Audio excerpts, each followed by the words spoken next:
La ley de las 12 tablas. ¿Qué eran? Fueron un conjunto de leyes y normas que sirvieron para regular la convivencia del pueblo romano. Estuvieron primero escritas sobre tablas de madera, pero luego de la invasión de los galos se perdieron, probablemente por los incendios, y fueron restituidas materialmente en tablas de bronce más tarde en el año 451 a 450 a.C. ¿Por qué se dieron? En Roma, así como en otros pueblos, la primera fuente del derecho era la costumbre, por lo que el no tener un registro de las leyes ponía en peligro la integridad de la norma, ya que solo se la conocía por voz. Además de los constantes conflictos entre patricios y plebeyos, se consideró prudente tener un registro físico de las mismas para la aplicación efectiva de la ley, así como de sanciones para priorizar la seguridad de los ciudadanos de Roma. Tabla número 1. Habla sobre la in ius vocati, que trataba de los pasos a seguir al citar a otra persona ante el magistrado. Si se llama a alguien ante el magistrado y se niega a asistir, toma testigos y llévalo por la fuerza. Si está impedido por la edad o la enfermedad, proporciónale un medio de transporte. Solo un asiduo podrá ser el vindex de otro asiduo, de un proletario que lo sea el que quiera. La puesta del sol significaba el término supremo de todo acto del procedimiento. Tabla número 2. Trataba temas como el sacramento, que era de origen religioso y consistía en que ambas partes que litigaban colocaban cierto monto en un lugar sagrado y al terminar el ganador se le devolvía el dinero y el del vencido pasaba a ser erario público. Los 10 divisos. Si se presentaba algún incidente mayor como una grave enfermedad o la cita hecha con un peregrino, se podía aplazar tanto si fuera con los que tenían el conflicto, así como con los jueces y los árbitros. Tabla número 3. La manus iniecto. Regulaba las acciones legales que debían seguir los romanos para ejercer la defensa de sus derechos. Cuando el deudor confesaba, se le daban 30 días para saldar la deuda.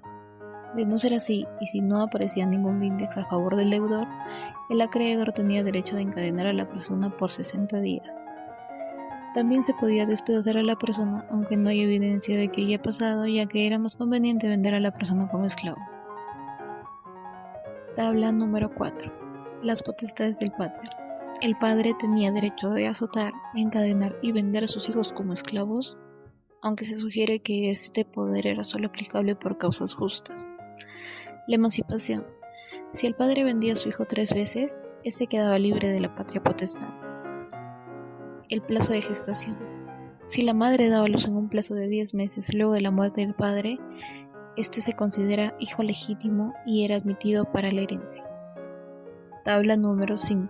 La tutela mulieris. Las mujeres estaban sometidas a la tutela perpetua, por lo que para negocios o trámites el tutor interponía a las autoridades para formalizar los procedimientos. Las vestales eran las únicas mujeres libres de la tutela. La sucesión testamentaria y la abtestamentaria. Habla sobre la herencia y sobre qué se hacía cuando había un nuevo testamento. Además explica cómo se repartían los bienes a los herederos según el actio familia hersis pundare. Asimismo estaba la curatela, que amparaba a las personas con algún tipo de deficiencia mental o a quienes no podían valerse por sí mismas, como los impúberes, quienes por su edad no tenían capacidad legal completa. Tabla número 6. Nexum. Era un contrato por el cual el deudor se comprometía con su acreedor entregándole su persona como garantía. Mancipati. Se trataba de un ritual solemne para transferir cosas mancipi, como esclavos y tierras, en el que se hacía uso de una balanza y cobre, usucapio y usus, método para adquirir la propiedad de algo, según su naturaleza, o adquirir un derecho como el matrimonio. Actio de tingo y unctio. Permitía reclamar una indemnización si alguien utilizaba los materiales de construcción de otro. In iure cessio. Un proceso que simulaba un litigio frente a un magistrado para transferir una propiedad o bienes. Tabla número 7. El ámbitus. Eran preceptos con respecto a las medidas que se seguían para la separación de casas, tierras de sembrado, etc., para evitar conflictos. La actio finium regondorum. Era la acción legal utilizada para solucionar disputas sobre los límites de las propiedades rústicas, así como del proceso a seguir si alguien se veía afectado por las aguas pluviales o trabajos artificiales. La vía se refería a los caminos y acueductos de la ciudad que eran de gran importancia para los romanos, por lo que se sancionaba a quienes los destruyeran o causaran daños en estos. Tabla número 8. En esta tabla se toca todo lo que son delitos. La injuria, que son acciones contrarias al derecho, es decir, que son ilícitas. También se toca el término furtum, que significaba que era cualquier daño causada a las cosas en su materialidad y en su desapoderamiento, con clara violación al derecho de propiedad o cualquier otro derecho de los romanos. El damnum son los actos realizados por una persona, ya sea con intención o sin intención, pero estos actos causaban un perjuicio a otra persona. La tabla número 8 regulaba los delitos como son la calumnia, la corrupción de testigos, perjurio, homicidio, hechicería, daños a la propiedad.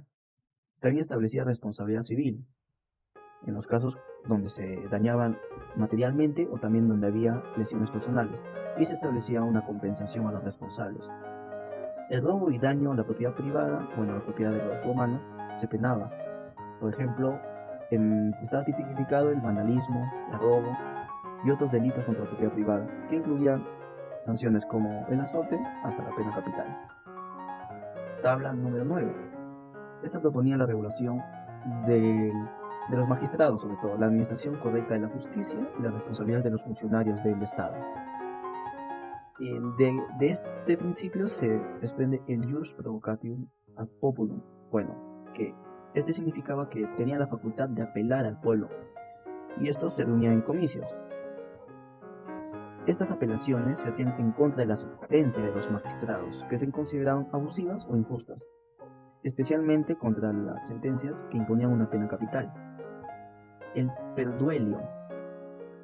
Esto se utilizaba generalmente cuando un general cometía una ofensa militar, como rebelarse contra el Estado. Y el cohecho, que significa la corrupción de los funcionarios. Tabla número 10. Esta tabla se centraba más que todo en el derecho sagrado. Contenía disposiciones legales relacionadas con asuntos sagrados, religiosos en la sociedad romana. Estos incluían normas sobre la práctica de los rituales religiosos, observancia de los días festivos, ceremonias, cultos. A su vez, la tabla establecía derechos y deberes y responsabilidades de los sacerdotes y todos los funcionarios religiosos. También se regulaban los delitos religiosos, como es la blasfemia en contra de la religión oficial del Estado romano. Tabla número 11. La prohibición de patricios y plebeyos. Esta medida tenía como objetivo preservar la distinción entre ambas clases sociales, entre los patricios y plebeyos, mantener la pureza y la ascendencia patricia. Se regulaba los derechos y estatus también de los hijos nacidos entre matrimonios de patricios y plebeyos. Estos hijos tenían ciertas restricciones en cuanto a sus derechos políticos y sociales.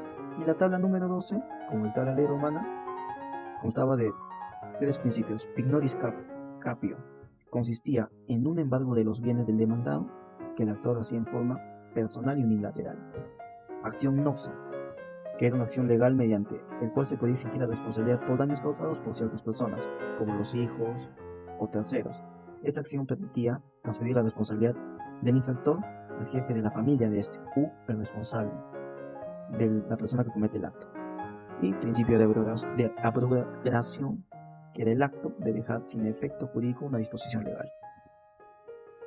La ley de las 12 tablas, como la primera codificación escrita del derecho romano, estableció principios fundamentales que han perdurado en el tiempo, como la igualdad ante la ley, la protección de la propiedad privada y el derecho a un juicio justo. Este marco legal, transparente y accesible sentó las bases para la evolución en los sistemas legales posteriores, no solo en Roma, sino también en el mundo occidental. Su influencia trascendental ha contribuido a promover la justicia, la equidad y la cohesión social a lo largo de la historia del derecho, consolidando principios básicos que se siguen siendo relevantes en la actualidad y que forman parte integral en los sistemas contemporáneos de todo el mundo.